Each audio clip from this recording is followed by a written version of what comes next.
Vocês podem se assentarem. Em nome de Jesus. Quantos estão felizes aqui? Digam amém. Glória a Deus. Quantos estão com expectativas aqui? Glória a Deus. A expectativa é necessária para a reunião. Muito daquilo que nós desfrutamos de Deus é resultado da nossa fome, da nossa sede. É resultado daquilo que nós esperamos em Deus. Todas as vezes que nós nos apresentamos diante de Deus, devemos chegar a Ele com expectativas. Olha para o seu irmão e diga assim: as suas expectativas, se forem corretas, elas determinarão a dimensão da atuação de Deus em sua vida. Essa declaração está em linha com Hebreus capítulo 11, versículo 6, quando a Bíblia fala que nós temos que se aproximar de Deus crendo que Ele existe, e não apenas que Ele existe, mas que Ele é galardoador daqueles que o buscam. Nós não podemos se apresentar diante de Deus, buscar a Deus, sem a expectativa de que Ele vai nos galardoar em cima daquilo que Ele nos prometeu, aquilo que Ele criou a esperança em nossos corações. Aleluia, glória ao Senhor Jesus. Nós vamos ter um tempo na ministração da palavra, vamos ter um tempo na ministração da vontade de Deus para as nossas vidas, mas o que eu estou crendo essa noite é que o Espírito de Deus quer nos embriagar. O que eu estou crendo essa noite, aleluia, tem uns 2 famintos aqui, aleluia. E o que eu estou sentindo é que Deus quer nos envolver debaixo do seu manto de glória, glória a Deus. Aleluia, eu estou sentindo isso, o meu espírito está aceso para isso, ele está aberto para isso em nome de Jesus. E eu quero falar um pouquinho sobre esta realidade do Espírito Santo. Quantos querem ouvir? Diga amém. Muito bem, aleluia. Eu creio, queridos, que Deus, Ele quer que a gente entenda um pouquinho mais sobre a obra do Espírito Santo. E eu quero falar um pouquinho aqui sobre a realidade da obra do Espírito Santo, da pessoa do Espírito Santo. Quero falar um pouquinho de uma forma geral sobre como o Espírito Santo sempre esteve presente e sempre estará presente nas nossas vidas. A primeira coisa que você tem que entender, vocês estão comigo aqui essa noite ou não? Vocês estão preparados para a pregação ou a gente precisa dar um tempinho mais para você aí? Quem está preparado, diga amém. É importante a gente estar preparado para receber a palavra, né? A gente tem que ministrar a palavra num ambiente de quietude, num ambiente de concentração. Então, Pai Todo-Poderoso, eu declaro no nome de Jesus, que este ambiente seja governado pelo poder do Espírito Santo. Eu declaro que esse ambiente seja governado pelo poder da autoridade do Teu nome. E eu digo, no mundo espiritual, qualquer demônio que tenta e está tentando roubar a verdade que vai ser dita aqui, o fundamento que Deus vai estabelecer aqui, nós te repreendemos em nome de Jesus. Eu declaro pelo poder da autoridade do nome de Jesus, que nenhuma interferência humana, nenhuma interferência diabólica, nenhuma interferência, seja ela qual for, terá autoridade de operar nesse lugar. Nós blindamos esse lugar com o sangue de Jesus, blindamos esse lugar com a glória de Deus e decretamos que aqui a presença do Senhor vai reinar de forma extraordinária. Quantos dizem amém a isso? Amém. Aleluia. Amados, nós temos que entender a obra do Espírito Santo na seguinte ótica: Ele sempre esteve presente, mas atuando de formas diferentes. O Espírito Santo, em primeiro lugar, você tem que entender que Ele não é, como algumas pessoas dizem, uma força atuante, um poder atuante da parte de Deus. Não, Ele é o próprio Deus. E em várias partes das Escrituras você vai ver atributos que são conferidos apenas a Deus, sendo conferidos ao Espírito Santo. E como Deus, Ele ocupa na nossa teologia aquilo que nós entendemos a terceira pessoa da Trindade. Ele é coigual ao Deus Pai, Ele é coexistente junto com o Deus Pai e o Deus Espírito Santo, né? O Deus Filho. Então nós temos que entender essa verdade nessa dimensão. Não estamos lidando com uma força, não estamos lidando com um poder, estamos lidando com o próprio Deus. Não estamos lidando com uma criatura, com o próprio Deus. E você tem que entender a dimensão de atuação do Espírito Santo desde o mundo incriado. O que é o mundo incriado? Deixa eu falar para vocês. Quantos creem que Deus é o Criador de todas as coisas? Digam amém. Então, se Deus é o Criador de todas as coisas, tudo partiu a partir dele. Então, em algum momento, Deus estava habitando no mundo incriado, no mundo que era só dele, no mundo onde ele vivia com o filho vivia com o pai e o filho conviviam com o Espírito Santo. A Santíssima Trindade habitavam neste mundo incriado. Eu vou te fazer uma segunda pergunta aqui. Quantos creem que o Espírito de Deus, o próprio Senhor Jesus e o Pai, eles não são pegos de surpresa, eles sabem de todas as coisas? Digam amém. Então nós temos uma segunda verdade aqui. Então, vou te fazer uma terceira pergunta. Quantos creem que mesmo ele sabendo de todas as coisas, sabendo de tudo, nada pega Deus de surpresa, ele não torna a sua criação, ele não torna a sua criatura um objeto da sua, como que eu posso dizer, predestinação cega? Ou seja, as pessoas vão ter que ser e fazer, vão ter que ir e acontecer estritamente porque ele determinou. Ou, em outras palavras, Deus deu ao homem a liberdade de escolha. Quantos creem que Deus deu ao homem liberdade de escolha? Diga amém. Então isso é uma questão um pouco difícil de ser entendida, mas é fato. Deus, ele é o Criador de todas as coisas, mas nada na criação pega ele de surpresa. Ele já tem a ciência prévia dos fatos que vão ocorrer, mas mesmo assim, ele não obrigatoriamente determinou que fosse daquela forma. Ele deu aos homens, deu à sua criação a liberdade de escolher.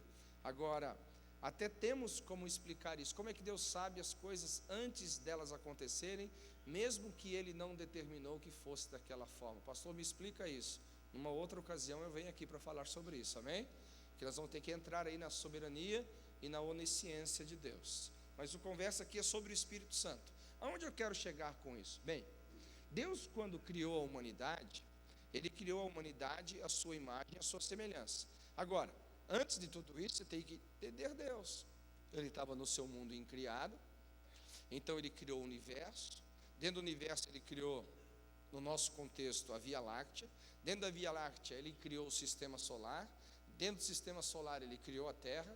E na Terra ele colocou a sua criação. Mas antes dele fazer isso, quantos aqui conseguem imaginar, mesmo ele não querendo, mesmo não sendo esse o plano perfeito dele, de que o homem iria cometer uma falha, iria cometer um pecado? Quantos conseguem admitir isso como verdade para a sua vida? Talvez é uma coisa que você nunca pensou, talvez é uma coisa que você nunca imaginou. Agora pense comigo da seguinte forma: vamos acreditar que você acredite desse jeito, que Deus, mesmo antes de criar, ele já sabia que o homem iria errar, e o homem ia falhar. Então ele chama a Trindade, a Trindade entra num concílio, dizendo assim: nós criamos o universo, dentro do universo a Via Láctea, dentro da Via Láctea criamos o sistema solar, dentro do sistema solar criamos a Terra, e a Terra vai ser o lugar da habitação do homem. Só que este homem vai cair, ele vai precisar de um redentor. Este homem vai precisar de alguém que pague o preço por ele, para que ele volte a ter comunhão conosco. Neste exato momento, Jesus se apresenta dizendo: eu vou pagar o preço pelo homem, eu vou ser o cordeiro morto antes da fundação do mundo. Ou em outras traduções diz: eu serei o cordeiro morto desde a fundação do mundo. Ou seja, Deus só criou o homem sabendo que alguém na Trindade, neste caso Jesus, iria se dispor a redimi-lo e não permitindo ele viver eternamente da perdição. Esse é um conceito muito forte, muito abrangente, que eu quero que você reflita. Bem, Jesus falou assim para o Pai: Pai, tudo bem, eu vou pagar o preço do sacrifício, eu vou pagar o preço da redenção. Então você cria o homem que eles não vão ser jogados ao seu próprio pecado, largados na sua própria desgraça. Eu vou ser gracioso com eles e eu vou redimi-los. Muito bem, só que Jesus pergunta e diz assim: quem é que vai glorificar a minha obra?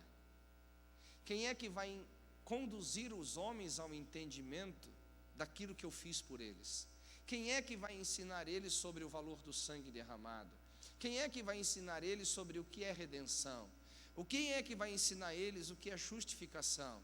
Quem é que vai conduzi-los e fazer com que eles permaneçam nesta verdade, para que de novo eles não sejam roubados da comunhão conosco? Neste momento se apresenta quem? O Espírito Santo, dizendo: Jesus, você pode ir, porque depois que a sua obra estiver pronta, eu vou descer lá, e eu vou estar diante de Deus, intercedendo pelos homens, e eu vou estar dentro dos homens, ensinando a respeito daquilo que você fez por eles, ensinando a respeito do valor da sua redenção, ensinando a respeito do preço da sua redenção. Eu vou ensinar para eles o valor do sangue, eu vou ensinar para eles o valor da justiça, eu vou ensinar para eles essas verdades. Então você tem que entender que a obra do Espírito Santo, ela começou na eternidade passada, se assim você entende melhor. Antes da criação, a Trindade já havia entrado em acordo de como seria o plano da redenção. Então nós temos que entender aí o amor do Pai, o que a Bíblia fala, a graça do Filho e a comunhão do Espírito Santo.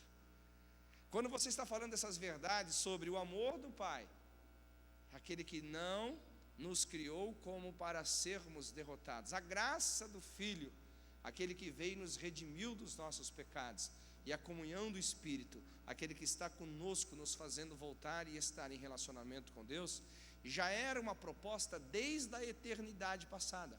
Por isso, queridos, que nós temos que valorizar de uma forma muito extraordinária a obra do Espírito Santo. Por mais que a nossa força, a nossa capacidade, a nossa intelectualidade, a nossa característica pensante possa se debruçar sobre a Bíblia, possa se debruçar sobre os estudos da Bíblia, nós nunca seremos capazes de entender a graça do Senhor e o amor do Pai sem a profunda comunhão do Espírito Santo. Nunca, nunca, nunca, nunca. Qualquer igreja que deixa essa comunhão do Espírito, qualquer igreja que deixa esse relacionamento com o Espírito Santo, automaticamente ela está deixando a vida no Espírito para viver a vida na carne, ainda que religiosamente. Não é uma vida na carne fétida, sepulcral, como a gente encontra lá no mundo, onde as pessoas estão na devassidão, mas é uma vida na carne religiosamente falando. E não é, queridos, de admirar que isso é um padrão hoje em dia. As pessoas estão vivendo na carne, mas dentro de um sistema religioso. Eles estão vivendo na carne, mas num padrão que não produz condenação, mas por outro lado também não produz revelação de Deus. Se nós quisermos ter a revelação de Deus, se nós quisermos ter o entendimento de Deus, seja do amor do Pai e da graça do Filho, nós vamos ter que desfrutar da preciosa e da mais doce comunhão com o Espírito Santo. E o Espírito Santo, por toda a criação e por todas as fases da criação, sempre quis comungar com o homem. Se você olha no Velho Testamento, o Espírito Santo não agia como no Novo, ele estava sobre as pessoas, mas principalmente sobre a vida dos profetas, sobre a vida dos sacerdotes e sobre a vida dos reis. Os profetas trazendo a revelação de Deus, os sacerdotes sustentando o sistema cerimonial e os reis sustentando a nação como representante sacerdotal do povo de Deus, o governo político de Deus na terra. Então você tem que olhar essas questões, sendo que o Espírito Santo sempre trabalhou, mas na grande maioria das pessoas do Velho Testamento que não eram sacerdotes, que não eram profetas, que não eram reis, eles não tinham essa comunhão tão profunda como no Novo Testamento. Eles tinham que ser dirigidos por quem? Pela vida dos profetas. Eles tinham que ser dirigidos por quem? Pela vida dos sacerdotes. Eles tinham que ser dirigidos por quem? Pela vida dos reis. Os reis entendiam, os sacerdotes entendiam, os profetas entendiam e transmitiam ao povo. Essa era a forma das pessoas terem comunhão com Deus no Velho Testamento. No entanto, quando chegou no Novo Testamento, as coisas mudaram. Ou seja, Deus não estava mais habitando em pessoas seletas, Deus não estava mais operando em pessoas seletas, Ele agora estava trabalhando de uma forma em todos. Então, o Deus que opera em todos, o Deus que opera por todos, a favor de todos. Você tem que entender que hoje, eu e você, podemos desfrutar desta comunhão do Espírito, muito mais do que as pessoas podiam desfrutar no Velho Testamento. Hoje, eu e você, não precisamos desprezar o ministério dos profetas, porque eles são importantes, mas nós não precisamos ser dirigidos pelas profecias, porque nós temos o Espírito Santo dentro de nós. Alguém está entendendo o que eu estou falando aqui ou não? Então, existe um caminho muito grande em você não desprezar as profecias, mas você também não colocá-las numa posição que Deus não lhe deu o direito de tocar o corpo de Cristo. Porque todos nós somos filhos de Deus, e quem é filho de Deus é guiado por quem? Pelo Espírito de Deus que habita nele. Nós temos o Espírito residente dentro de nós, diferente de tudo que já aconteceu na história, de tudo que já aconteceu na criação. E onde eu quero chegar com isso, amados? Sobre a valorização da obra do Espírito Santo. Por quê? Muitos de nós, mesmo sendo templos do Espírito, mesmo sendo habitação do Espírito, não damos ao Espírito Santo a devida importância em nossas vidas, não desfrutamos, ou melhor, não nos relacionamos desta comunhão como deveríamos nos relacionar. Eu sei que estou numa reunião aqui que a maioria são jovens e talvez nem todos são casados, mas deixa eu observar aqui um pouquinho. A gente tem alguns aqui que parecem ser casados e casados já há alguns anos aqui. Então, por exemplo, quem que é casado mais de 5 anos? Diga amém. Ó, tem um número bom. Mais de 10 anos, diga amém. Olha só, em 15 anos, quem é casado mais de 15 anos aí? Eu estou começando a duvidar que nós estamos numa reunião de jovens aqui, amém? Né? Então vamos parar por aí, 15 anos de casado. Não se esqueça, o tema aqui é a comunhão com o Espírito Santo. Eu não quero que você responda publicamente, não. Vou só fazer uma pergunta e você vai responder no seu coração. E não vou fazer essa pergunta para as mulheres, porque as mulheres são mais detalhistas e observam mais as coisas. Vou fazer essa pergunta aos homens. Homens, qual o número de sapato da sua mulher? Não responda publicamente. Um dia eu falei para não responder publicamente, o camarada foi lá e respondeu, bem alto, 39. Aí a mulher deu um belisco, eu falei, pô, tá me chamando de pezão aqui na frente de todo mundo. Falei, não responda publicamente, né? Não responda publicamente. Sabe de uma coisa? A maioria dos homens, mesmo casado 15, 20 anos com as suas esposas, não sabem o número de sapato dela. Ainda que não seja muito difícil, porque as mulheres têm a unção de centopeia, não é verdade? Elas têm 100 pares de sapato em casa, mesmo assim os homens acabam não prestando atenção no número de sapato dela. Mas vamos supor que você saiba o número. Tudo bem, parabéns para você. Vou te fazer uma pergunta mais profunda. Qual o número das lingeries da sua esposa? Ó, deixa eu te dar um conselho, hein? Se for para errar, erra para menos. Senão você vai ter um problema conjugal muito grande. Né? É de médio para baixo, tá? Mas vamos jogar mais franco aqui, vai. É um assunto que talvez possa causar constrangimento em um outro. O pior, querido, não é saber o número, por exemplo, da calcinha da sua esposa.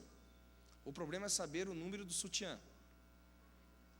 Porque o número do sutiã tem uns 4 números. É o número daqui, é o número daqui, é o número que levanta, é o número que aperta, é o número que sobe. Eu me lembro que a primeira vez que eu fui comprar um sutiã com a minha esposa, eu falei assim, não é possível, senhora. As mulheres sabem tudo isso. Ela falou, sabem. Falei, então elas fizeram uma faculdade mesmo para entender isso, porque homem, cara, não consegue imaginar que tem uns 4 números sutiã. Né? Você que nunca comprou para sua esposa, então você não sabe do que eu estou falando. Mas, gente, eu não vim falar de casamento, eu vim falar de comunhão. Mas por que eu estou falando de comunhão e casamento? Deixa eu te falar uma coisa. Quem está aqui comigo, diga amém. Amém. Uma pessoa casada há 5 anos, com a mesma pessoa, 10 anos com a mesma pessoa, 15 anos com a mesma pessoa, 20 anos com a mesma pessoa, ele pode dizer que não conhece essa pessoa, sim ou não? Não. É impossível. Você conhece essa pessoa. Mas então, conhecendo ela, por que você não sabe coisas tão básicas como o número de sapato que ela usa, o número da lingerie dela, os gostos que ela gosta, que ela não gosta? Por que não? Não é fato de você não conhecê-la, é fato de você não prestar atenção nela.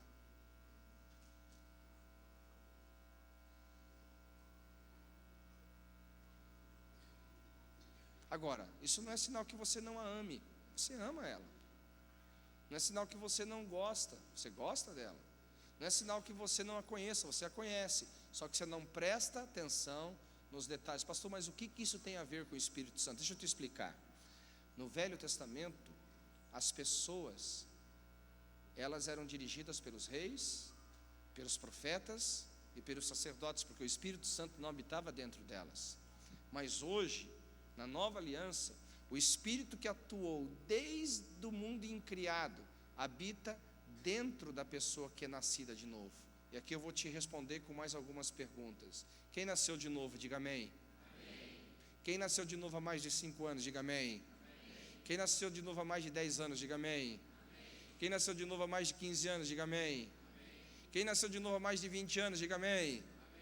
Glória a Deus. Então, quando você fala que você não conhece o Espírito Santo, isso não é verdade. Porque como que você não conheceria alguém que habita dentro de você há 20 anos, há 15 anos, há 10 anos, há 5 anos? O fato não é que você não o conhece, é semelhante ao casamento, você não presta atenção nele. Essa comunhão com ele é desprezada. Essa comunhão com ele não é levada tão a sério como deveria. E por isso que muitos de nós temos a sensação que parece que o Espírito Santo nem sequer habita dentro de nós, nem sequer fez de nós a sua morada permanente, nem sequer fez de nós o seu templo e a sua habitação. Porque eu percebo, por exemplo, algumas pessoas buscando o Espírito Santo como se ele estivesse do lado de fora. Deixa eu te falar uma coisa, ainda dentro da linguagem do Espírito Santo. Quantos nasceram de novo? Diga amém. A Bíblia fala no livro de Efésios que o dia que você aceitou Cristo como seu Senhor e Salvador, você foi selado com o Espírito Santo, ou seja, ele veio morar dentro de você. Há 5 anos atrás, há 10 anos atrás, há 15 anos atrás, há 20 anos atrás, o Espírito do Senhor veio habitar dentro de você, ele está aí por esses 20 anos. Então por que você não o conhece? Porque você não prestou atenção nele, você não desenvolveu comunhão com ele. Você está com a terceira pessoa da Trindade dentro de você, sem que você preste atenção nele. Os seus toques, os seus impulsos, os seus sentimentos, os seus valores, a sua forma de ser. Por isso que ele, às vezes, a nós, parece tão estranho, tão distante, tão ausente. Pastor, mas eu não falo em línguas. Não, eu não fui batizado com o Espírito Santo. Não estou falando sobre isso. Ser batizado no Espírito Santo é um revestimento de poder, não tem nada a ver com o Espírito Santo habitando em nós.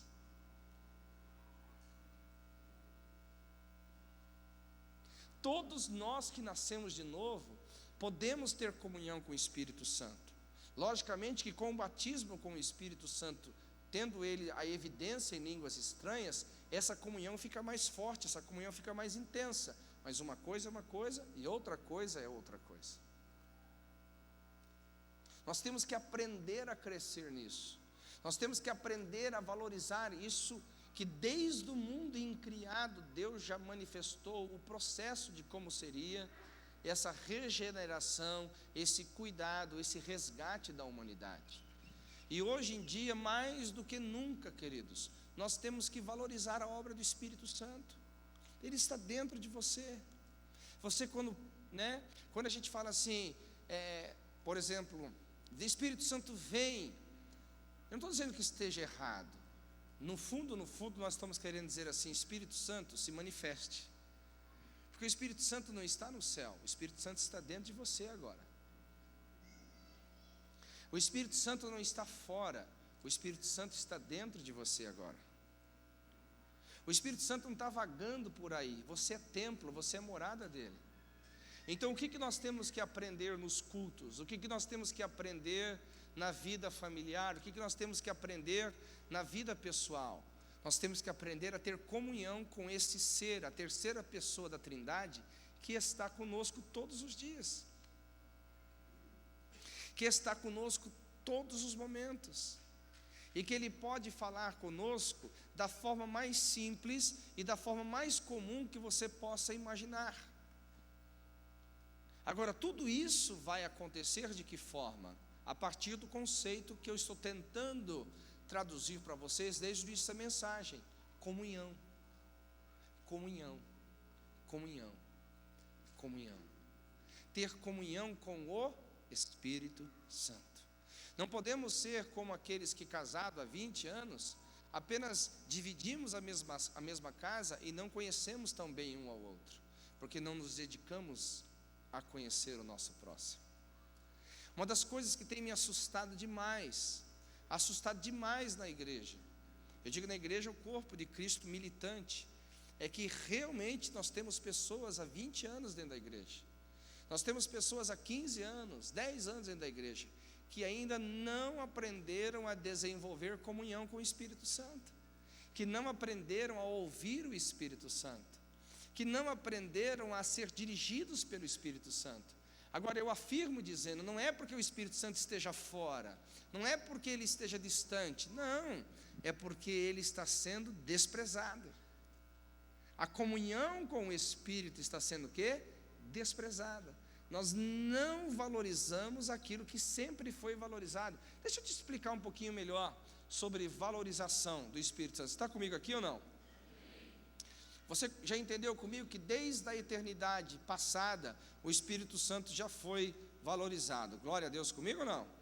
Agora, deixa aqui, eu fiz algumas anotações aqui interessantes, né? Lá no passado, o Espírito Santo já foi valorizado, quando o profeta Zacarias falou assim: olha, a obra de Deus não vai ser feita nem por força e nem por violência, mas pelo meu Espírito. Joel capítulo 2 falou que nos últimos dias, o dia do grande avivamento, não seria feito só de forma estratégica, seria realizado de forma ungida, não só de forma habilidosa pelo homem, mas também de forma sobrenatural pelo Espírito Santo. Se você olhar, quando João o Batista se manifestou, ele não anunciou apenas o Redentor Jesus Cristo, ele anunciou também o que Jesus Cristo viria fazer além da redenção, que seria nos batizar com o Espírito Santo e com fogo. Se você olha o ministério de Jesus, ele não apenas falou a respeito do seu ministério de edificar a igreja e colocar os redimidos pelo seu sangue dentro desta igreja, ele mesmo disse assim: eu vou para o Pai, mas eu vou derramar sobre vós outro Consolador, que esteja convosco todos os dias, até a consumação. Você está comigo aqui ou não, queridos? Amém? Quando Ananias, ele observou a dimensão que seria o ministério de Paulo, uma das primeiras verdades que Paulo foi ensinado é com relação à dependência do Espírito Santo. Ananias chegou para Paulo e falou assim: Paulo, o mesmo Jesus que apareceu para você, apareceu para mim. A mesma promessa ministerial que ele fez para você, ele me disse para te confirmar que você seria profeta entre os gentios e os poderosos. Ele também me enviou aqui para que você recobre a visão, seja batizado e cheio do Espírito Santo. Veja que automaticamente Ananias introduziu Paulo na obra do Espírito Santo. E se você observar Atos capítulo 10, quando Pedro desce lá aos gentios, a obra do Espírito Santo estava lá. Atos capítulo 8, quando Filipe operou um grande avivamento em Samaria, aconteceu uma coisa interessante. Vem comigo aqui para você entender melhor. Quantos creem em avivamento? Diga amém. Avivamento tem algumas características, concorda comigo ou não? Então vamos ver ali o avivamento de Filipe. A Bíblia fala que Filipe desceu a Samaria, Atos capítulo 8, e ele começou a pregar o evangelho do reino. Você concorda comigo onde há pregação, há avivamento? Muito bem, você está crendo da forma certa.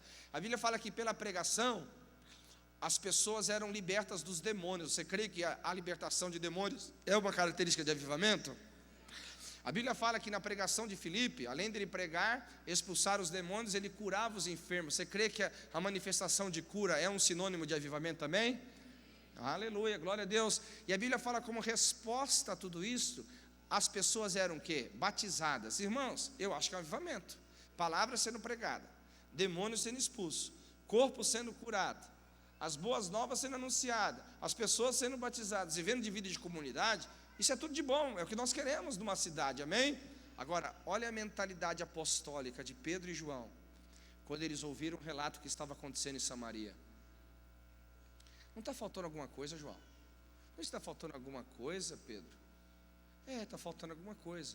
Mas João fala assim, mas está bom lá, a palavra está sendo pregada, os demônios estão sendo expulsos, os corpos estão sendo curados, as pessoas estão sendo batizadas, Jesus está sendo confessado como Senhor.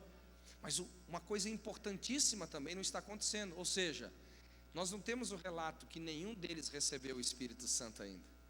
Pedro e João, com a mentalidade apostólica, entendendo e valorizando a obra do Espírito Santo, não permitiram que eles ficassem só com algumas coisas importantes. Eles queriam que eles ficassem com todas as coisas importantes. Isso é a obra do Espírito Santo. Eles desceram lá e colocaram as mãos rapidamente. Se você pega Paulo, Atos capítulo 19, quando ele chega na igreja de Éfeso, ele encontra ali 12 pessoas, ele faz algumas perguntas apostólicas, dizendo: em que vocês foram batizados? No batismo de João, eles responderam. É verdade, João batizou para o arrependimento, mas é necessário que vocês sejam batizados em outras coisas. Vocês conhecem o Espírito Santo? Paulo perguntou para eles. Não, eles responderam, nem sequer ouvimos falar do Espírito Santo. E automaticamente Paulo começa a introduzir a doutrina do Espírito Santo, para que aquela igreja de Éfeso pudesse, em comunhão com o Espírito Santo, florescer. E aquela igreja floresceu tanto, que eles tinham que enfrentar talvez o pior principado que operava naquela geração, que é chamado de Diana. Diana era um principado tão violento, era um espírito tão violento, que atraía gente de toda a Ásia Menor para a adoração àquela deusa. Ela influenciava toda uma geração. E aqueles homens cheios do Espírito Santo conseguiram destronar Diana naquela região, ao ponto de todas as pessoas que ganhavam dinheiro com o mercado chamado religião, ficaram assustados com a influência da igreja de Éfeso, simplesmente porque eles não foram introduzidos apenas ao Evangelho, mas também a entenderem a comunhão do Espírito Santo. Você percebe então, queridos, que desde o início da criação, lá por todo o Velho Testamento, no intertestamentário, lá no ministério de João, no ministério de Jesus, no ministério dos apóstolos, agora nos apóstolos do Cordeiro, que é Paulo, a obra do Espírito Santo foi valorizada. Nós, como igreja do século 21, não podemos desprezar a obra do Espírito Santo. Nós, como igreja do século 21, precisamos todos os dias da nossa vida, não só desfrutar do amor do Pai, não apenas desfrutar da graça do Senhor Jesus Cristo, nós temos que aprender a ter comunhão com o Espírito Santo, aprender a ter comunhão. Isso é um aprendizado, porque ele não está nos céus, ele não está vagando por aí. O Espírito Santo está habitando dentro daquele que nasceu de novo. Alguém nasceu de novo aqui? Aleluia. Olhe para o seu irmão e diga assim: o Espírito Santo não está por aí dando uma voltinha. O Espírito Santo não está lá no céu. O Espírito Santo está dentro de você agora. Esse ser, que é a terceira pessoa da Trindade, escolheu você para ser a morada favorita dele. Aleluia. Agora olhe bem para os olhos dele e diga assim: o que você tem feito? O que você tem feito para desenvolver comunhão com ele?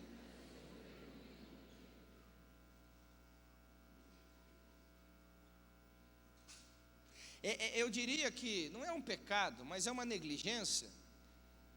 É uma negligência imensa. Nós como igreja, nós como líderes, nós como jovens que estamos reunidos aqui, não aprendermos a nos relacionar com o Espírito Santo, porque é um aprendizado. Não é uma coisa que você aprende por osmose. Você tem que ser educado a entender o Espírito Santo. Você tem que ser educado a caminhar no Espírito Santo, porque senão você nunca vai chegar lá. Você nunca vai entender a respeito deste ser que está dentro de você. E eu quero te mostrar algumas verdades, queridos, de que não é tão complicado entender o Espírito Santo. O Espírito Santo sempre esteve presente, ele sempre esteve atuante, mas nós temos que vencer alguns bloqueios, e dentre eles, nós temos que entender que essa comunhão com o Espírito Santo, ela tem que ser vivida da forma mais simples possível e imaginável. Eu quero usar aqui o texto de Atos capítulo 10, quando Pedro estava na casa daquele homem, o curtidor de couro, esperando ali uma refeição. Irmãos, isso aqui é a coisa mais comum para crente, crente está na casa do irmão. Pedro estava lá na casa de Simão, o curtidor. Não é crente, gosta de visitar. Quantos concordam? Diga amém. Outra coisa comum para crente, ter fome. Né? Pedro estava com fome, Atos capítulo 10. Chegou a hora da comida, Pedro estava com fome. Quer ver outra coisa comum ao crente? Pedro foi orar. Crente ora, crente não ora? Muito comum. Então, olha que ambiente normal, que ambiente sem assim raios e trovões, relâmpagos e acontecimentos extraordinários. Coisa comum na casa do irmão, para comer uma boa refeição, para fazer uma poderosa oração. Pronto, coisas simples, comuns. E a Bíblia fala que o Espírito Santo veio ali trazendo uma visão dos céus. Você observa, queridos, que a manifestação do Espírito Santo, ela é mais comum, mais simples do que nós podemos imaginar. O Espírito Santo quer se manifestar, ele quer ter comunhão com cada um de nós nas coisas mais triviais da vida. Ele quer ter comunhão conosco nas coisas mais simples da vida. No entanto, nós concebemos uma ideia errada, que o Espírito Santo só pode se manifestar nessa estrutura aqui, né? Essa estrutura onde tem boa música, essa estrutura onde tem bom som, essa estrutura coletiva, essa estrutura onde todos estão reunidos. Na realidade não, querido, o Espírito Santo ele quer se manifestar lá no seu emprego, o Espírito Santo quer se manifestar lá na sua escola, o Espírito Santo quer se manifestar lá na sua família, o Espírito Santo quer se manifestar no seu esporte, seja futebol, vôlei, qualquer outro que você pratique. O Espírito Santo ele quer nas coisas mais comuns e mais simples da nossa vida se manifestar. O problema é que nós criamos uma mentalidade errada de que existe um lugar apropriado para ter comunhão com o Espírito Santo. E não existe lugar apropriado para ter comunhão com o Espírito Santo. Todos os lugares são apropriados para ter comunhão com o Espírito Santo. Logicamente, respeitando o ambiente da dignidade, respeitando o ambiente da decência, respeitando o ambiente da santidade, não é verdade? Né? Porque uma pessoa que está em adultério não está criando um ambiente favorável para o Espírito Santo manifestar. O máximo que ele vai se manifestar ali é com disciplina. Não é verdade? Alguém está entendendo o que eu estou falando aqui ou não? Então vamos tirar essa mentalidade errada. Não, que o Espírito Santo ele só vem, ele só se manifesta quando eu estou lá no culto dos jovens, e ali o louvor, e a glória, e o fogo. Não, nas coisas simples. Pega aqui Pedro, nas coisas simples. Pedro estava na casa do irmão, com fome, fazendo oração. Oh, que coisa comum. O Espírito Santo veio sobre ele de uma forma extraordinária, mostrando para ele uma das coisas mais poderosas que ele poderia ter para a sua vida e para o seu ministério. E o Espírito Santo, querido, quer nos mostrar uma outra lição nisso. Por que nós acabamos não desenvolvendo tanta comunhão com o Espírito Santo como deveríamos? Porque talvez nós criamos uma certa religiosidade que nos atrapalha de termos comunhão com o Espírito Santo. Foi o que aconteceu com Pedro.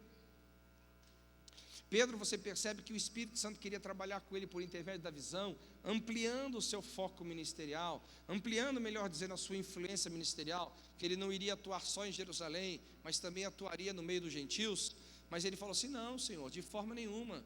Eu nunca comi estas coisas comuns, eu nunca comi estas coisas imundas, eu nunca participei desse tipo de visão.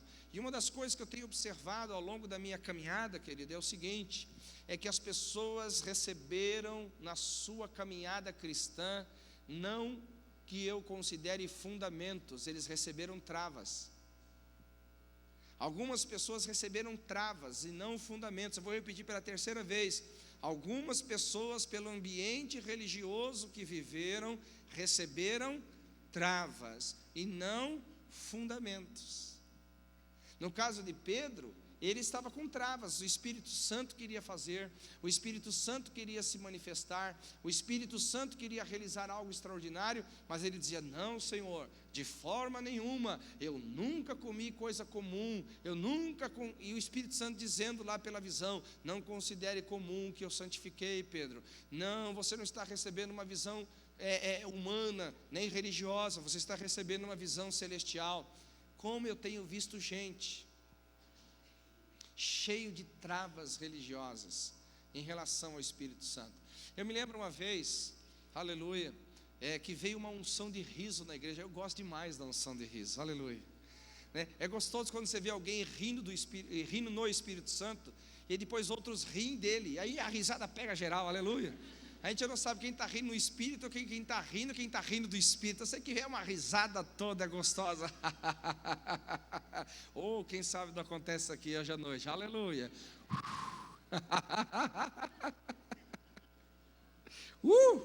Aleluia. Eu estou cheio da alegria do Espírito Santo aqui. Aleluia. Glória. Ser muito serião assim, esses caras mais serão que o Espírito Santo pega, viu?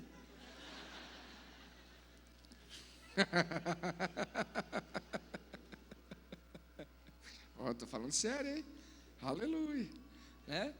Bem, mas deixando as brincadeiras de lado, eu estava numa igreja e vi aquela unção de riso, aquela unção de glória. As pessoas chegavam até cair das cadeiras de tanto rir e tal. Aí logo se manifestou quem? O espírito da religião, né? O espírito da religião sempre vai estar presente. Aí chegou assim: querido e estimado pastor Marcelo, eu reconheço muito o seu ministério e vejo que você é um exímio mestre das escrituras. Falei, vamos parar de besteira, o que você quer falar? Vamos lá.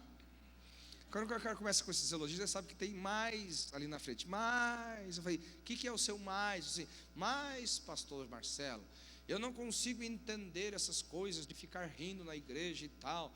Eu acho que a igreja é um lugar muito solene, um lugar muito respeitoso. Eu falei assim, deixa eu te falar uma coisa, irmão. E chorar? Você teria algum problema se tivesse todo mundo chorando na igreja? Ele falou assim, nunca pensei nisso, pastor. Não, irmão, seja sincero, você já criticou algum pregador que toda a igreja estivesse chorando? Assim, nunca critiquei. Então é engraçado, né? O Espírito Santo pode manifestar uma emoção, mas não pode manifestar a outra. Ele falou, eu nunca pensei sobre isso. Eu falei, então está na hora de você pensar. É simples, é uma abordagem extremamente simples. O Espírito Santo pode trazer choro, quebrantamento, né, nos trazendo contrição em relação aos nossos pecados, às nossas falhas, e a gente acha que isso é avivamento. Mas por que o Espírito Santo não pode trazer alegria, nos confirmando? A Bíblia fala que Jesus Cristo exultou no Espírito, porque o Deus Pai escondeu as coisas dos grandes e poderosos, mas revelou aos pequenininhos. Por que de repente o Espírito Santo não pode vir com um espírito de alegria? Porque uma revelação do Espírito Santo está sendo trazida sobre a igreja, e o nosso espírito se alegra de tal forma, aleluia. Deus não deu aos grandes, mas deu a nós, os pequeninos, e a gente se entrega a isso como uma resposta ao Espírito Santo. Qual o problema? A Bíblia fala que Ele nos ungiu com óleo de alegria. Óleo de alegria, não tem outra forma senão de expressar alegria do que sorrindo, é a forma mais evidente. Meu filho, eu tenho 2 filhos, são gêmeos, o mais velho é 2 minutos mais velho. Eu sou um cara um pouco mais serião, assim, mais sisudo. E eu tenho o Eric, que ele é o mais brincalhão. Ele gosta de tudo, ele faz a base de brincadeira. Ele vai comer, ele vai brincar, ele vai estudar, ele vai brincando. Ele vai orar, ele vai brincando. Tudo que ele vai fazer é brincando. A vida dele, ele leva a seriedade na brincadeira. E às vezes eu não estou muito afim de rir. Aí ele olha para mim e fala assim: papai, dá um sorriso. Ele perguntou, você não achou legal, papai? Ele tem 3 anos de idade, não sei de onde que ele tira essas coisas. Falei, gostei sim, meu filho. Ele falou, então por que você não está rindo? Eu falei, é verdade, filho. Então você percebe que ele quer que uma reação de alegria, ele quer promover a alegria, ele quer promover. Falei, não, meu filho, você tem que entender a diferença de rir e gargalhar. Eu falei, então o que é gargalhar? Aí ele fala, gostei! Alguém está entendendo o que eu estou falando aqui? Ou seja, ele agiu com uma intencionalidade, ou seja, ele estava querendo promover alegria, que é o perfil dele, ele gosta. Agora, por que o Espírito Santo também não pode agir dessa forma na igreja? Qual o problema? Qual a dificuldade? A dificuldade não está na Bíblia. A dificuldade está nos fundamentos que não são fundamentos, que são travas. Nós trouxemos muitas coisas para dentro da igreja que Jesus nunca queria aqui dentro. São plantas que Jesus nunca plantou. Agora, todo culto vai ser culto de gargalhadas? Não sei. Não sei.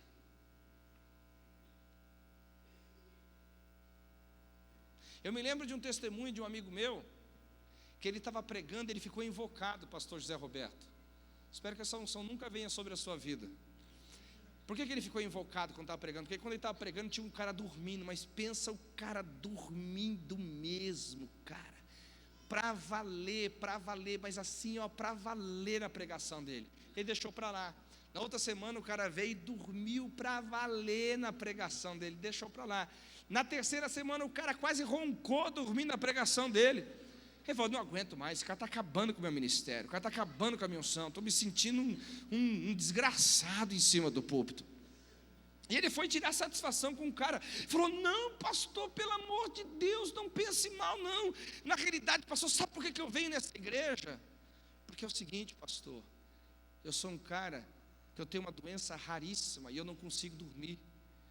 O único ambiente que eu consigo dormir é quando você prega, há uma unção de glória aqui. E falou: meu Deus, é unção isso daqui. Alguém está entendendo o que eu estou falando? Deus estava confortando o cara, Deus estava trabalhando no cara. Vai entender esses mistérios, irmão. Vai entender. Eu não quero essa unção. Para o José Roberto, ele fica para ele esse negócio aí. Para mim, não. Ele também desprezou. Vai para o irmão do lado lá, aleluia. Glória a Deus. Mas era uma graça. Deus estava libertando. Quando o pastor soube, ele começou a orar pelo irmão. Como Deus havia autorizado ele já pela manifestação, ele recebeu autoridade sobre a situação, orou e o irmão foi liberto daquela insônia infernal. Então, eu me lembro de outro testemunho contando que quando tinha um irmão no culto assim, e o irmão orava em língua assim, ó. E ele pregando assim: porque Deus ali? E ele: porque o Espírito ali? Ele ficou incomodado. Só que um dia veio pregar um africano. Veio pregar um africano na igreja dele. E quando o africano começou a pregar, aquele irmão fez. Aí o cara falou: não, com visitante não. Só que o pregador africano começou a chorar. Chorou copiosamente. E o pregador depois perguntou: cara, por que você começou a chorar tanto que conseguiu pregar? Ele falou assim: lá na minha aldeia, nós temos um dialeto. E falou lá qual que seria o dialeto dele. Ele falou assim: e quando alguém estava pregando, quando alguém ensinava nesse dialeto, e alguém fazia assim, é mais ou menos isso, eu estou tentando imitar aqui. Ele dizia: era um sinal de que alguém estava dizendo pelo Espírito: engrandecido seja o Deus Altíssimo que está nesse lugar realizando a sua obra. Alguém está entendendo o que eu estou falando aqui, queridos?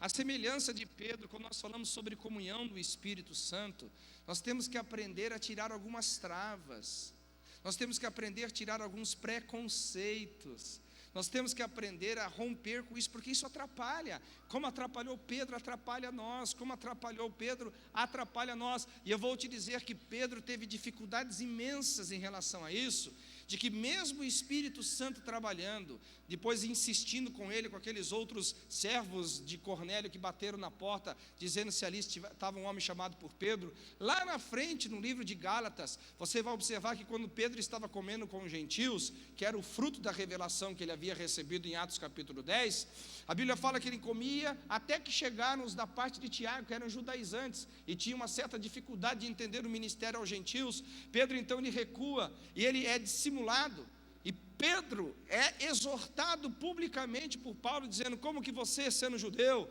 vive como não judeu, e agora quer que os não judeus vivam como judeus? Em outras palavras, Paulo estava dizendo: você está errado, Pedro, você está com um comportamento equivocado. Pedro não teve grandeza de alma para ser livre das suas travas, e isso acontece com muita gente.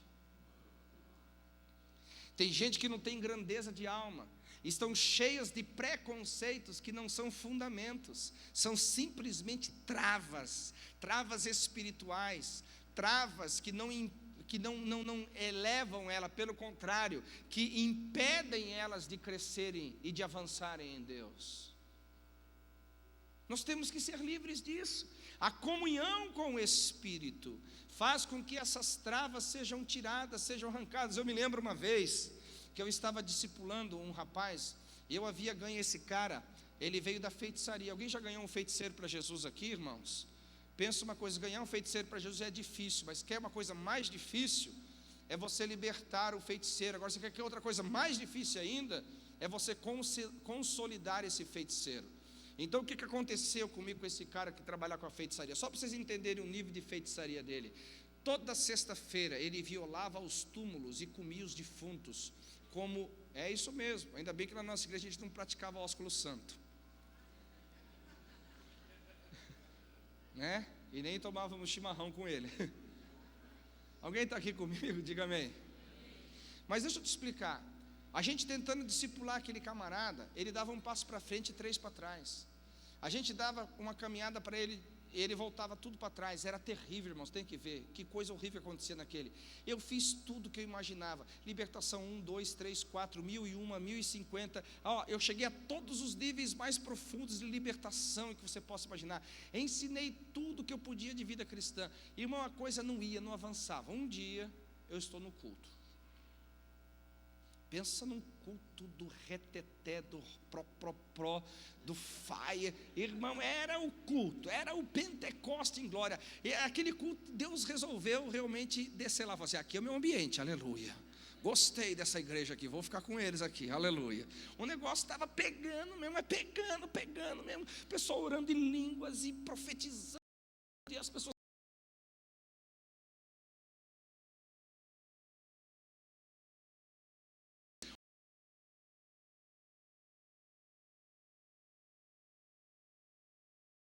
dançando no espírito, a coisa. Bem, de repente que eu olho aquele irmão, o ex-feiticeiro, começa a correr na igreja. Falei, não, Satanás do inferno, maldito. Não vai. O meu melhor culto do ano. Talvez o melhor culto da minha vida ministerial. Não vai atrapalhar. Esse infernal não vai atrapalhar. Satanás. Quando eu fui, ele passou, quando ele foi passar pelo púlpito assim, eu quase agarrei na cabeça dele assim. Aqui, quando eu fui fazer isso, o Espírito Santo, alto lá. Falei, opa. Eu obedeci o Espírito, mas indignado.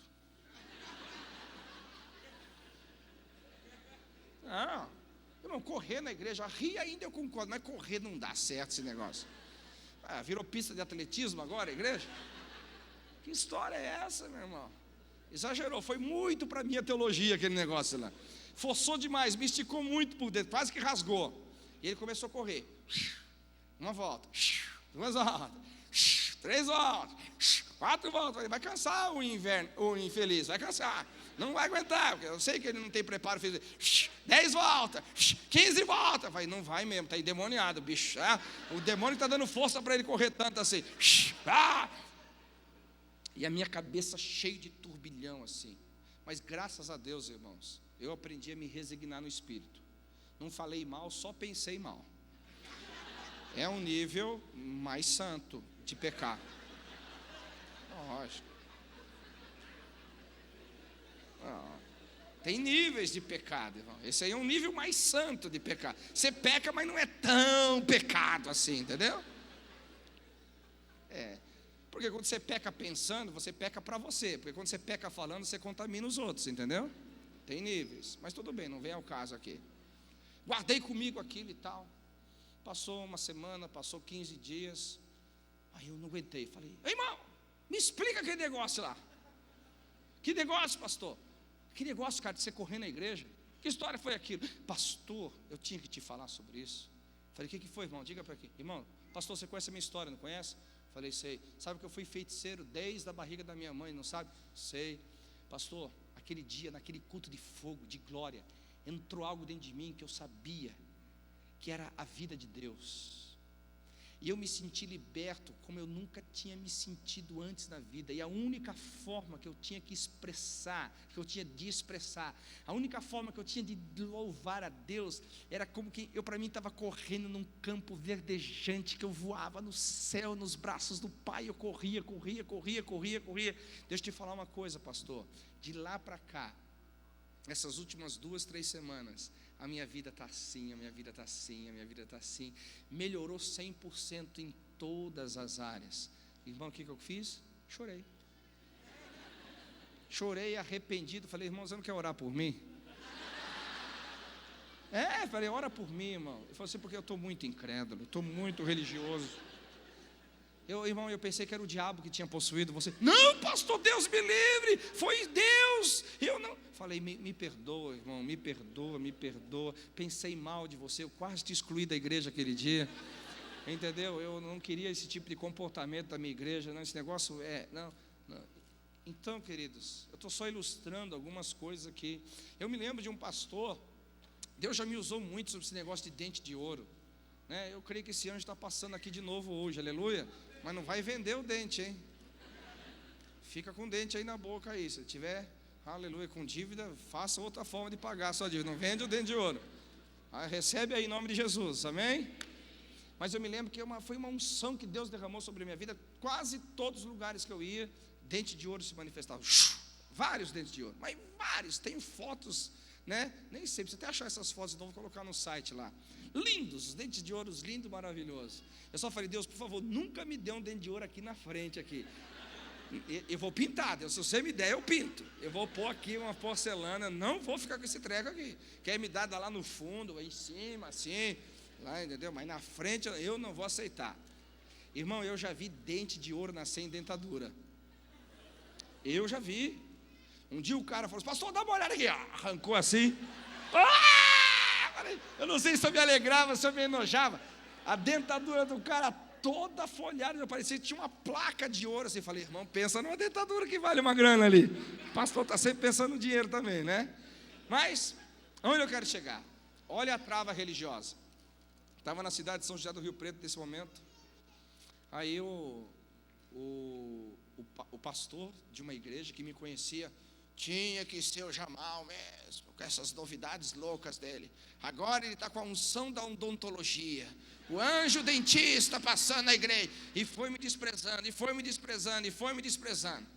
Olha o que aconteceu. Ele está fazendo um tratamento bucal, mais propriamente um canal dentário, já tinha feito o tratamento do canal e fez o curativo, para depois fazer a obturação final. E no dia que ele ia fazer a obturação final, ele chupou manga. Chupou manga. E foi escovar os dentes. Parece que ele escova os dentes, ele olha a boca, passando fio dental, vê aquela coisa amarela, e cutuca. Falei, cara, não sai a manga da boca. Não sai a manga da boca, não sai. E não sai, eu vou no dentista assim mesmo, lá ele limpa e tal, então eu vou passar vergonha. Quando chegou no dentista dele, ele conta isso até hoje. Quando chegou no dentista dele, o dentista deu um esculacho nele. Falou, seu antiético, você não tem respeito pela profissão dos outros. Eu falei, como assim, doutor? O que é isso? Eu que estou fazendo seu tratamento, e você vai em outro dentista e ainda tem a cara de pau de vir aqui para mim. Como vai em outro dentista? Eu não fui. Acho que foi, olha a sua obturação. Aliás, você fez uma obturação das mais caras, de ouro. Ele falou, como que é essa história? De ouro? É de ouro, dá uma olhada nisso daqui, olha.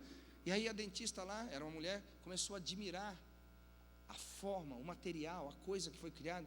Aquele pastor começou a chorar, porque ele tinha debochado, falado que era do diabo, e agora ele estava com o negócio do diabo na boca. Entendeu? Ele está com um negócio do cara, acho que foi o chifre do diabo que fez a obturação na boca dele. Alguém está entendendo o que eu estou te falando? Alguém está comigo aqui? Diga amém. Amém. Então são coisas que nem sempre tem explicação. Um dia me pergunta, pastor, por que Deus dá dente de ouro para as pessoas? Acho que é porque Ele quer, Ele gosta. Não tem explicação. Me dá um versículo bíblico, faz assim, não tem. Não tem um versículo bíblico, mas assim, eu não acho que é o cão que está fazendo isso. Eu não consigo imaginar que é o diabo que está obturando dentro dos outros, porque afinal de contas o diabo quer roubar dinheiro dos crentes. Se ele puder, ele põe cárie, não vai pôr dente de ouro. Eu só consigo ver cárie no inferno, não consigo ver dente de ouro vindo do inferno. Quem está aqui, diga amém. Amém. Então, ilustrando aquele pastor, nós temos travas, irmãos.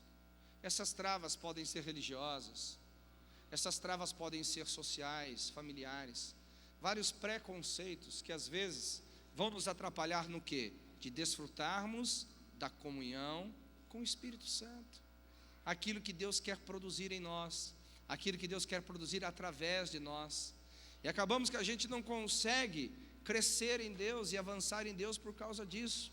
Mas pastor, qualquer coisa é aceito? Não, o Espírito Santo nunca vai quebrar o padrão da criação. Por isso que eu comecei, desde o mundo incriado, o Espírito Santo estava lá no conselho, antes de todas as coisas serem edificadas.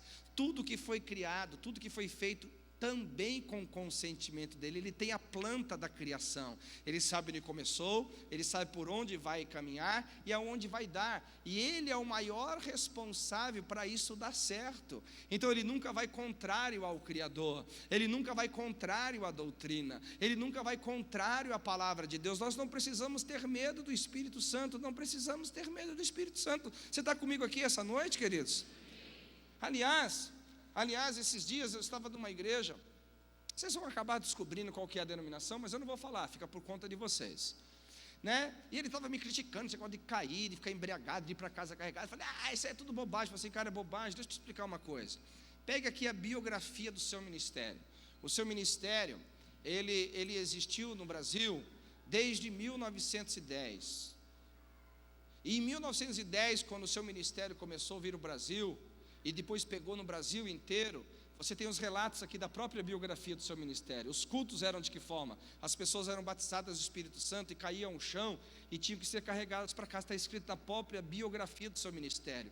Agora, se seu ministério, por causa da religiosidade, desprezou isso, vocês não podem negar a história.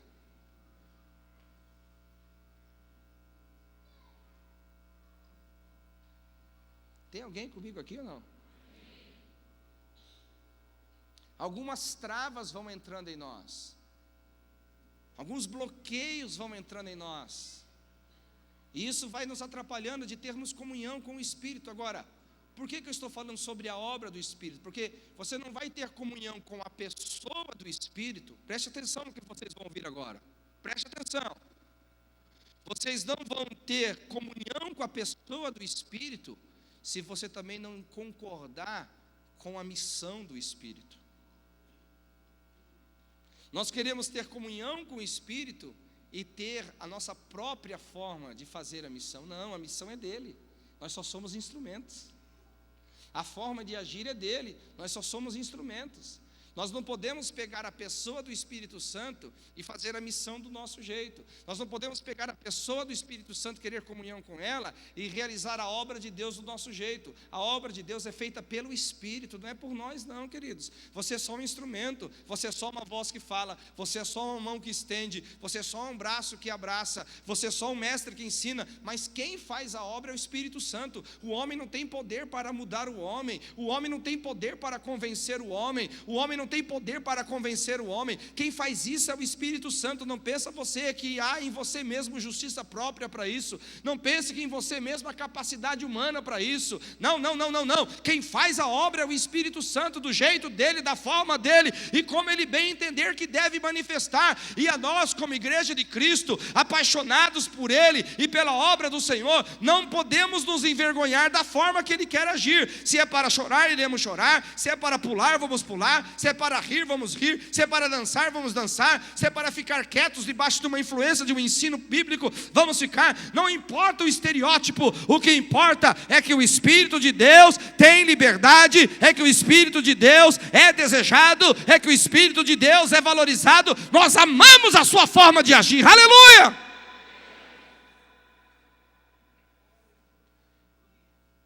E aqui tem que existir o que? Maturidade na igreja.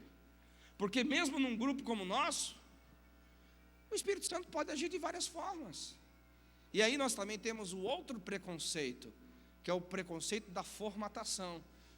Nós queremos que todo mundo seja igual.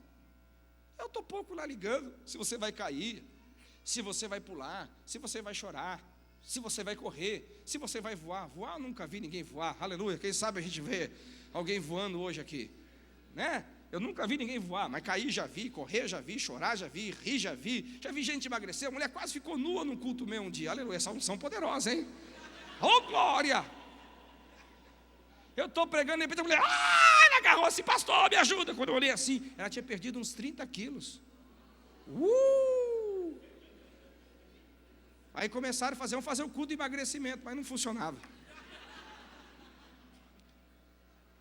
Nossa, no culto seguinte na minha igreja, que encheu de mulher, irmão, tinha até fila na porta para mulher.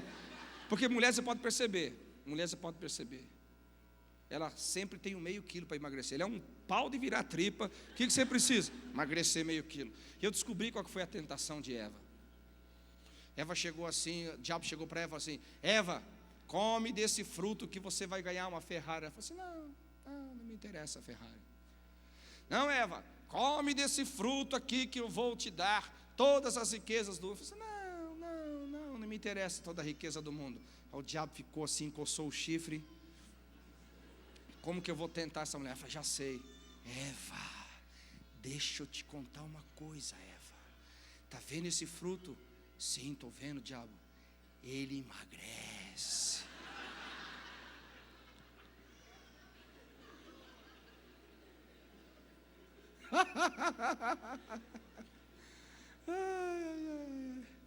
Vai deixando as brincadeiras de lado. Irmãos, num culto acontece isso. Sabe, um chora, outro ri, um cai, outro levanta. Sabe, um tem visão, tu tem audição, tu tem percepção. Nós não podemos formatar o negócio. Um parece que não está acontecendo nada, mas está acontecendo tudo. E a glória vem. Então, sabe, o que não podemos é o preconceito ou a formatação do negócio. Entendeu? Não é porque você não caiu que o Espírito Santo não está agindo em você, não é porque você não riu que o Espírito Santo não está agindo em você, não é porque você pulou, gritou, porque a gente começa a pensar dessa forma também. O pastor orou por mim, eu não caí, não tem o Espírito Santo. Meu Deus do céu, que besteira, né, meu irmão?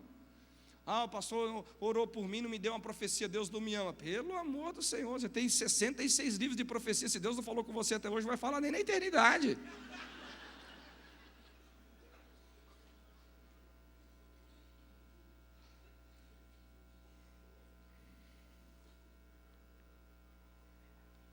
Nós temos que crescer, irmãos, sermos mais maduros nisso, mais abertos, mais voluntários, sabe? A obra do Espírito Santo é linda, essa obra do Espírito Santo é maravilhosa, a obra do Espírito Santo é gloriosa, e nós temos que ser apaixonados pelo Espírito Santo. Eu já plantei muitas igrejas, falei hoje com os pastores da nossa reunião à tarde, que literalmente assim, o desdobramento de igrejas que eu já abri, que abriram, outras igrejas que abriram, outras igrejas que abriram, eu já perdi as contas, até desisti de contar sobre isso, já perdi a conta, né? Agora a questão é o seguinte, de todas as igrejas que eu já abri, eu sempre vi uma verdade, todas elas que amavam a obra do Espírito Santo prosperavam, todas elas que amavam a obra do Espírito Santo cresciam, todas elas que amavam a obra do Espírito Santo, o povo amadurecia, todas as que amavam a obra do Espírito Santo prosperavam em todos os sentidos, e todas aquelas que no caminhar foram desprezando a comunhão com o Espírito, foram denigrindo, porque não é só porque eu abri a igreja que ela vai dar certo, irmão, ela só dá certa porque o Espírito Santo está lá dentro, e no momento que ele não é mais honrado, no momento que ele não é mais valorizado, a gente vai produzir o que a gente chama de entristecimento. Não entristeçais o Espírito Santo, com o qual fostes selados para o dia da promessa. Não entristeçais o Espírito Santo. Nós temos que produzir alegria, nós temos que vir nos nossos cultos esse Espírito Santo, eu estou numa expectativa supimpa, aleluia, Espírito Santo, eu estou aqui desejoso ver o que o Senhor vai fazer, quais os dons que você vai se manifestar, qual a forma que você vai curar, qual a forma que você vai falar, qual a forma que você vai agir. Espírito Santo, eu quero te ver no louvor, eu quero te ver na oração, quero te ver na intercessão, quero te ver na imposição de mãos. Espírito Santo, eu quero te ver na vida do irmão. Espírito Santo, eu quero te ver no irmão, na irmã, eu quero te ver, Espírito Santo, a sua multiforme sabedoria de agir, a sua multiforme jeito de agir. Eu estou na expectativa, irmãos, é isso que nós temos que entender. A igreja tem que ser, no bom sentido, não só, né, o corpo reunido, mas com o corpo com uma grande expectativa. Eu estou pregando, então vocês deveriam assim, uau, como que o Espírito Santo está usando ele, a forma que ele está fazendo. Espírito Santo, receba louvor, receba honra, receba glória. Sabe, gerar essa admiração, isso é comunhão com o Espírito Santo. E eu sinto que essa noite, aleluia, o Espírito Santo vai nos destravar aqui.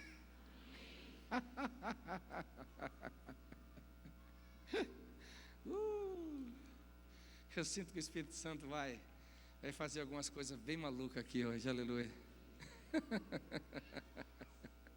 Eu sinto que ele vai embriagar algumas pessoas, eu sinto que ele vai renovar outras pessoas, eu sinto que ele vai batizar outras pessoas, eu sinto que algo de sobrenatural vai acontecer aqui. Vocês estão dispostos a isso? Essa é a vontade dele, não é a obrigação. Se vocês quiserem, ele vai embora, né? Vocês querem que ele faça isso? Estão dispostos? Aonde está o Espírito agora? Está dentro de você. Então eu quero te encorajar. Eu estou cheio de alegria do Espírito Santo. Mas sabe o que eu sinto aqui? Que Deus está construindo algo novo na igreja aqui. Deus está trazendo uma liberdade para vocês que vai trazer algo forte, extraordinário aqui. Aleluia. Eu sinto que o Espírito Santo está querendo produzir isso em vocês. Uma liberdade maior que Ele já tem. Ele já tem nessa igreja, mas uma liberdade maior. E eu estou com alegria no meu espírito, estou com alegria no meu espírito, porque está sendo absorvido por vocês, está sendo tomado por vocês. Glória a Deus. Amém? Nós vamos ter um tempo aqui de rendição, um tempo de busca, de relacionamento com o Espírito Santo. Gostaria que o Ministério de Música pudesse vir aqui. Aleluia. Eu gostaria que nós fizéssemos algo aqui essa noite, que nós recolhêssemos aí pelo menos umas 3, 4 fileiras de cadeiras aqui. Vamos empilhando para trás, 3, 4 fileiras aí, para ter um espaço maior aqui para a gente orar, para ter um espaço maior aqui para a gente ter um tempo de embriagamento no Espírito Santo. Aleluia. Eu gostaria que os pastores estivessem aqui na frente, os obreiros autorizados. Nós vamos passar para o ministério de imposição de mãos. Aleluia. Eu creio que muitas pessoas aqui nem vão precisar receber a imposição de mãos, elas já estão tomadas pelo Espírito, já estão embriagadas pelo Espírito. Aleluia.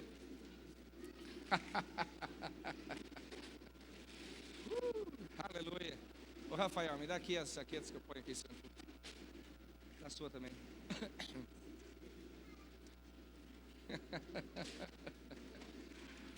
Aleluia. Eu quero que vocês escolham músicas que falam sobre a obra do Espírito, sobre o derramar do Espírito, sobre avivamento, sobre fogo, sobre glória. Vamos ter um tempo aqui de adoração.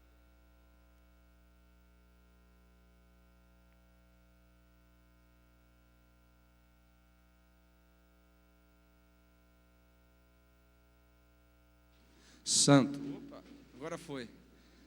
Quantos querem mais de Deus aqui? Diga amém. Quero que você venha aqui à frente agora. Venha para cá, homens, mulheres, anciãos, crianças.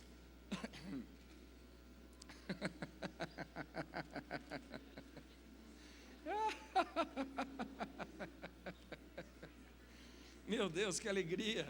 Estou cheio de alegria.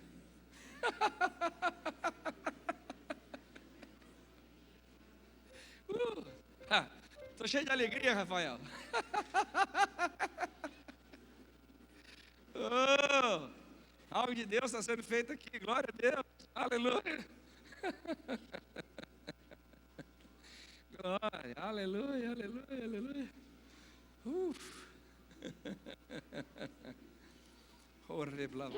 De cara lavante.